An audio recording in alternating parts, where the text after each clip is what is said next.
come here and hug me. Congratulations. I love you. Yeah, she's always calling out, hey, can you do this? Hey, can you do that? And just today, just seeing the fruit of her labor, the fruit of her spirit is just absolutely amazing. And she inspires me. I came here to talk to you a little bit about a mission. And I believe everybody in here today is supposed to be in here. You were meant to be here today for a reason. And just to see how Tabitha affected lives. But each and every one of you in here has a gift inside of you that God has put in you. And it doesn't matter how young or old you are, God has a mission for you today.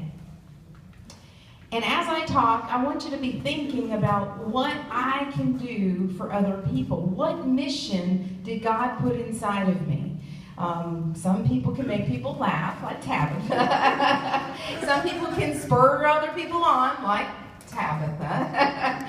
Some people can hum and sing, and by the way, that music made me cry happy tears. Whenever I cried happy tears, my boys would never quite understand. Well, you mean you're happy and you're crying? I don't get it. But we understand, don't we, ladies? Yeah. I looked around and I was almost embarrassed because I was crying and everybody else was crying because those words just touched their soul.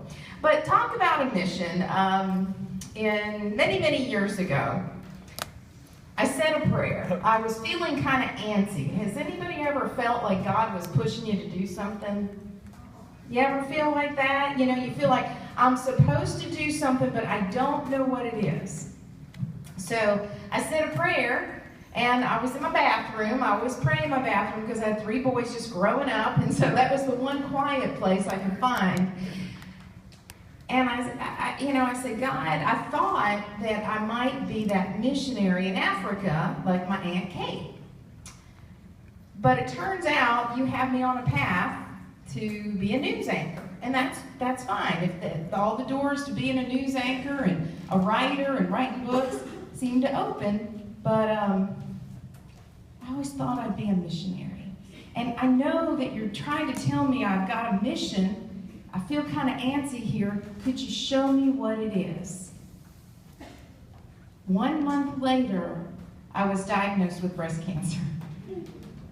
Now, how does that match up? When the words came out of the doctor's mouth, Brenda, you have cancer, I was blown away because cancer is not good, right? Cancer can hurt you. It can kill. But when she said the words, I didn't hear God's words in my ears, but I heard them in my heart. This is your mission. This is your mission. And your mission is to tell people.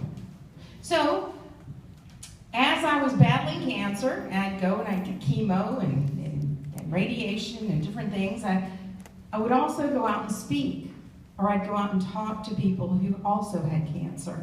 And I'd say, I got through it, you can do it too. And even on days that I wondered, can I really do this? God would send someone to my door, or even to the grocery store where I was, and encourage me. There was a teacher that knocked on my door one day, and she said, Brenda, I heard you have cancer. Well, guess what? I had it too. But she kept on teaching. And then there was a runner. There was a marathon runner. And she came to my door, knocked on my door, I opened it, and she said, you know what? I kept running. I kept on going. I kept putting one foot in front of the other. And then on another day when I wondered, can I really do this? He sent another person to my door. And she had a bag. She said, I know when you go through chemo, your mouth's going to not be able to taste right, and you're going to feel sick at your stomach. So in that bag, she had peppermints to help me with my mouth, and cheese crackers to help me settle my stomach, and she had a Bible verse. And the Bible verse is Proverbs 3:5. Trust in the Lord with all your heart. Do not depend on your own understanding. And you know what?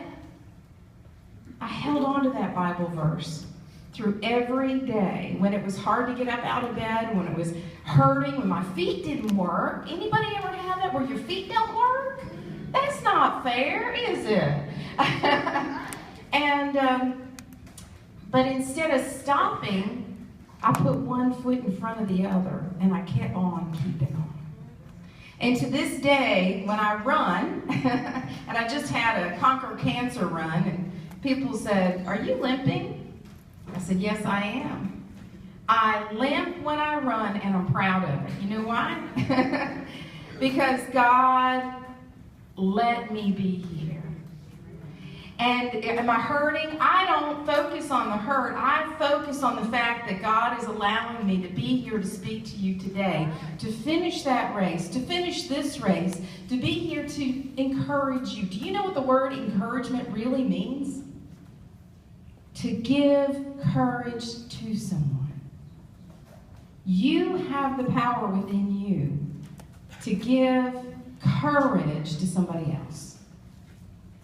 Do we live in a world where there's a lot of things to be afraid of? Oh, yes, we do. But God gave us each other to get us through. Now, if you can, right now, take your hand and put it behind the person next to you, their back, and pat them on the back and say, "You can do it. You can do it. You can." Okay. I don't know if you can see what I can see right this minute, but I'm telling you, there are smiles in the room. Everybody's smiling. That's magic, is it not? That is power. That's God's power within you to help your brother and your sister next to you. Never, ever give up. Never give in, never give up. Cancer can show up in a lot of ways. I say cancer can show up in a home. Are you guys gonna go? Oh, okay. I'll wrap it up soon. I'll see you guys. Bye. Love you. Thank you for being here. Let's give them another big round of applause.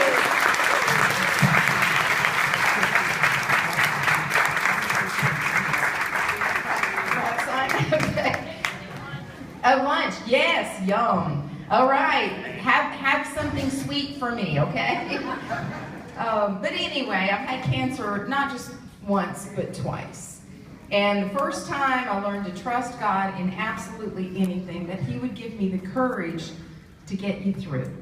The second time I learned agape love, that God loves you and me so much that He has a plan for our lives. Whether you're in a wheelchair, whether you use a walker or a cane, or you're in a bed, do you know that you can make a difference in someone else's life?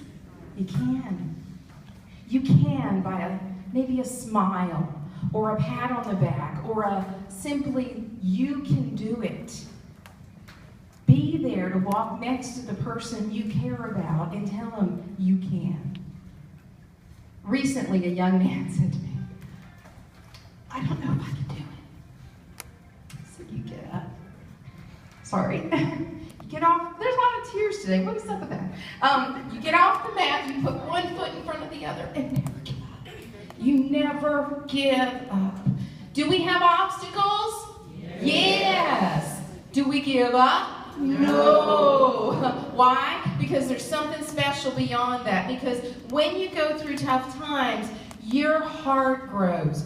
Your heart understands what the person is going through that comes behind you. Just like those women that knocked on my door. They went ahead of me. They were warriors ahead of me, and they grabbed my hand and they pulled me up the mountain and they said, "I did it and you can do it too.